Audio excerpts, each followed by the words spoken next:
in South Africa? Any evidence of black fungus or any other similar post-COVID ailments?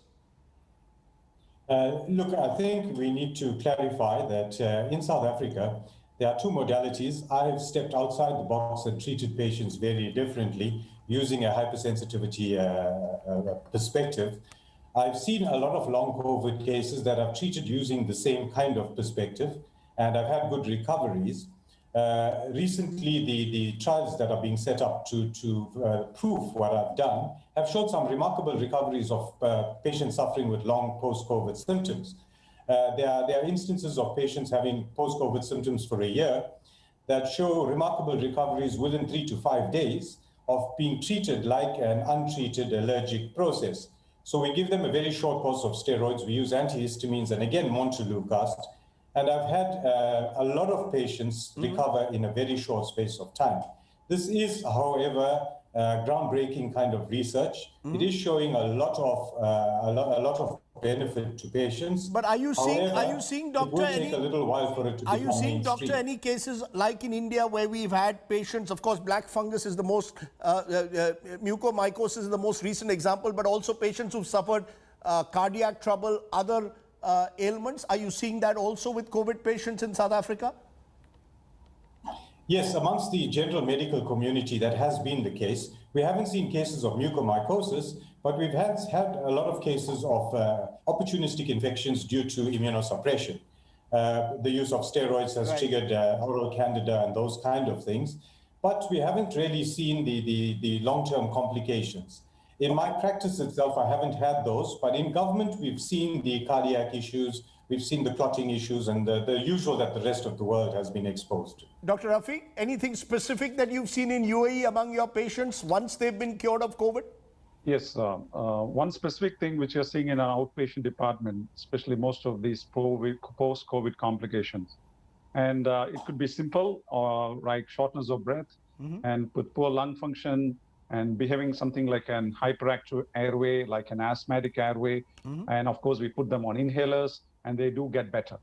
This is one category of patients.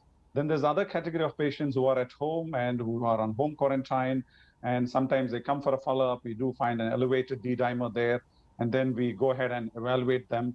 And a few percentage of them do have some kind of a segmental pulmonary embolism. Okay. These are a very few percentage, what I'm talking about.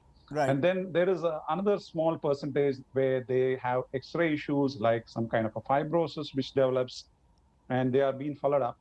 And the other area is the cardiology issues, which a colleague was speaking about. Post-cardiac issues, post-COVID cardiac issue is something which also needs to be focused on. Like people do have sometimes pericardial effusions, pericarditis, sometimes acute coronary changes. But none of you seem to have seen what we've seen in India, which is this large sudden emergence of mucormycosis. And that, therefore, Dr. Satwik, is that unique to India? Do you believe? We've had a few cases in neighboring Pakistan, but we're still trying to find out why is it that this has happened in India? We're trying to find out why this is happening. And yesterday, there was a set of regulations issued by the Lieutenant Governor, which expressly forbid any dissemination of information by anyone on the subject of mucormycosis. So, and therefore, I think, other than mucor, what I would like to bring your attention to is something we're seeing as a source of great deal of dread and consternation, which is thrombotic complications in COVID and in the second and third week, even when the patient tests negative. And these are incidences of clotting, both arterial and venous. Venous thrombosis can have its own set of complications, can lead to pulmonary embolism and sudden death, and arterial complications, which are clots that develop in the arterial circulation, can lead to a sudden cutoff of blood supply to a certain part of the body, usually the extremities or the intestines, can cause strokes and heart attacks. And the rough incidence of arterial thrombotic complications in active COVID and immediately in the couple of weeks that follow is roughly 2 to 5% of all hospitalized cases. That's an astonishing number that we're seeing. We're doing almost a couple of cases of arterial thrombosis every day in the institution where I work.